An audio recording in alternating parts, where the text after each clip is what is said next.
Արժանապատիվ հայրենակիցներ, մինչև իմ բուն ասելիքին անցնելը մի քանի դիտարկում եմ ուզում անել։ Պարոն Եղոյան, ինքնության ճգնաժամը մի հոգեբանական վիճակ է,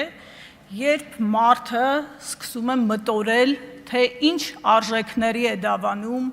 ինչ հավատամք ունի, ինչին է հավատում։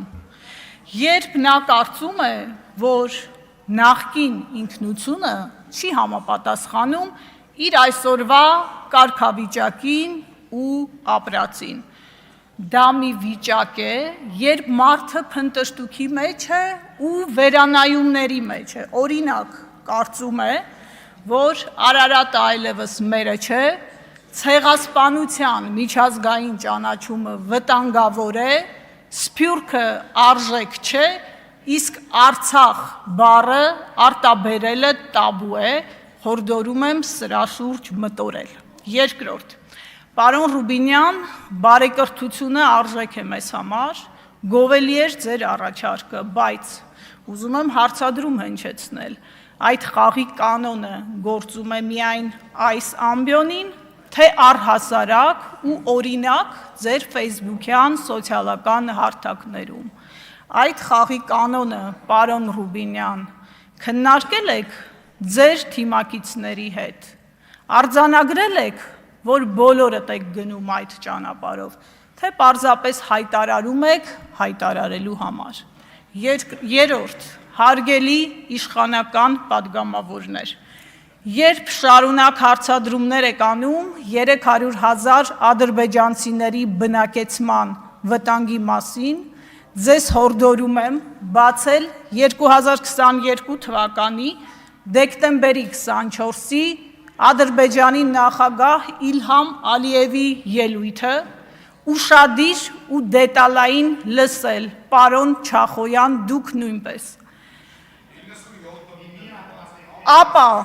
Ապա հորդորում եմ կարդալ ազգային հետախուզության ծառայության տարեկան զեկույցը 25 և 26 թվականներին, եթե հարցեր մնան, տիկին Գրիգորյանին ուղղեք այդ հարցերը։ Հիմա բուն ասելիքս։ Այսօր այս խորհրդարանում չենք ընտրում պարզապես ազգային ժողովի նախագահ, այսօր որոշվում է, թե Հայաստանը ինչպիսի խորհրդարան է ուզում ունենալ։ Խորհրդարան, որը ծառայելու է միայն իշխանական մեծամասնությանը, թե ծառայելու է ժողովրդին։ Պարոն Ռուբինյան, ամբողջ խորհրդարանի ինստիտուտն է ազգային ժողովի նախագահի պաշտոնը։ Եվ եթե այն չի ծառայում ժողովրդին, չի ունենալու հեղինակություն, ինչպես չուներ ձեր նախորդը։ Ուժեղ Հայաստան դաշինքը այստեղ եկել է ծառայելու ժողովրդին, մեր քաղաքացիներին, նրանց, ովքեր հավատում էին, որ մենք կարող ենք ունենալ ավելի ամուր, ավելի ապահով ու ավելի ուժեղ երկիր, և նրանց, տիկին Ղազարյան, ովքեր չէին հավատում դրան։ Մենք ծառայում ենք Հայաստանի բոլոր քաղաքացիներին և Հայաստանի սահմանադրությանը։ Որպես ուժեղ Հայաստանի ներկայացուցիչ ես այստեղ կանգնած եմ նաև որպես մարդ, որը տարիներ շարունակ իշխանության համար անհարմար հարցեր է բարձրաձայնել։ Որպես լրագրող, նախկին լրագրող, ես այս ամբիոնը օգտագործելու եմ պաշտպանելու համար մարդու իրավունքները և ժողովրդավարական ազատությունները, որի առանցքային մաս է կազմում խոսքի ազատությունը։ Ձեզ ներկայացնելիս տիկին Մանավազյանը, պարոն Ռուբինյան, բնութագրեց որպես ամենաբաց ու թափանցիկ գործիչը։ Շատ գեղեցիկ ներկայացրեց։ Եթե դուք ամենաբացն ու թափանցիկն եք, ինչու եք այսօր սահմանափակում ազգային ժողովի տարածքում լրագրողների ազատ տեղաշարժը, ինչու եք որոշում, թե նրանք որտեղ պիտի կանգնեն, ինչ պիտի տեսնեն ու ինչ պիտի նկարեն։ Ձեզ ուզում եմ մի դրվագ հիշեցնել ոչ հեռավոր անցյալից։ Պարոն Ռուբինյան, դուք հանդիսանում եք մի նախկին խմբագրի թիմի ներկայացուցիչ, որի թերթի լրագրողները ազգային ժողովի տարածքում շարժվում էին, ուզում էին, նկարում էին, աշխատում էին անխոչնդոտ։ Նրանք աշխատանքային տարածք համարում էին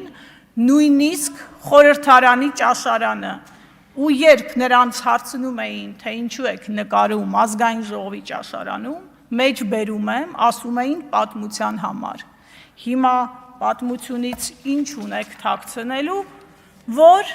խստացրել եք ձեր նախորդի ժամանակ կատարելագործված կարգավորումները։ Գիտեմ, ասելու եք 21 թվականից են գործում այդ կարգավորումները, ես ձեզ ուղղեմ 19 թվականից 21-ին խստացվել են, դուք ավելի եք կատարելագործել, մինչդեռ կարող էիք մի տեխնիկական քայլով առհասարակ լուծել այդ հարցը։ Ձեր ուժը հաճախ է խոսում եվրոպական արժեքներից։ Ուզում եմ հարցնել, արդյոք այդ սահմանափակումները տեղավորվում են Եվրոպական կոնվենցիայի համաչափության սկզբունքի շրջանակում։ Իդեպ, 2 թե 3 օր առաջ դրանց անդրադարձան նաև Հայաստանում գործող լրագրողական կազմակերպությունները։ Հորդորում եմ նրանց հայտարարությանը ծանոթանալ, եթե ծանոթ չեք։ Ես գիտեմ, թե ինչու եք սահմանել այդ սահմանափակումները։ Երբ լրագրողի խոսքը սահմանափակվում է, դրան հաջորդում է տեղեկատվության սահմանափակումը, ապա ճշմարտության թաքցնելը հասարակությունից։ Մենք այս 8 տարիների ընթացքում հենց այդ վիճակում ենք գտնվում։ Դա իր պատճառները ունի։ Դա լեգիտիմության ճգնաժամի դրսևորումներից մեկն է։ Ընտրությունների արդյունքների վերաբերյալ այսօր մեր հասարակության մեջ լրջագույն կասկածներ ու հարցեր կան։ Այդ օդում կախված հարցերը չեն փարատվելու ազգային ժողովի նախագահի որոշումով, լրագրողների տեղաշարժը սահմանափակելով, ընդդիմախոսների վրա քրեական գործեր կարելով և ապօրինի կալանավորումներով։ Այդ օդում կախված հարցը հետապնդելու է ձեզ ամենուր։ Այն արդեն դարձել է ձեր ուժի հերթական խարանը։ Այսօր Հայաստանում մարդու իրավունքների ճգնաժամ է։ Քաղաքական շարժառիթներով հետապնդվողների թիվը ավելանում է օրեցօր։ Նրանց թվում կա կին, որը զրկված է իր անչափահաս երեխայի և ծեր ծնողի հետ շփվելու հնարավորությունից։ Սա ուղղակի խայտառակություն է։ Այս ամենը նույնպես լեգիտիմության ճգնաժամի դրսևորումներից է։ Դուք գիտեք, թե ինչ եք արել հունիսի 7-ի լույս 8-ի գիշերը ժամը 2-ին կանգնեցնելով ԿԸՀ ուղիղ հեռարձակումը։ Դուք գիտեք, որ գնացել եք ընտրությունները կեղծելու ճանապարհով։ Երեկ, պարոն Ռուբինյան, այս ամբիոնից դուք հայտարարեցիք, թե ընդդիմությունը չի ուզում ընդունել ժողովրդի ընտրության արդյունքը։ Հիմա հարց ունեմ ձեզ, դուք որպես քաղաքական ուժ ընդունում եք։ 60,000 Հայաստանի հպարտ քաղաքացու ընտրությունը, այդ ինչպես եք ընդունել, որ այստեղ մի ամբողջ խմբակցություն բացակայում է։ Սա է ժողովրդի քվեն հարգելու ձեր մոտեցումը։ Եվ վերջում, հիշեցում, իրավական պետությունը չափվում է ոչ թե նրանով, թե իշխանությունը ինչպես է վերաբերվում իր կողմնակիցներին, այլ նրանով, թե ինչպես է վերաբերվում իրեն ամենակոշտ քննադատողներին։ Ուժեղ Հայաստանում, հարգելի իշխանականներ, չի լինելու իրավիճակ, երբ լրագրողը քաղաքական ընդդիմախոսը կամ պարզապես ակտիվ քաղաքացին տեսակետ հայտնելուց հետո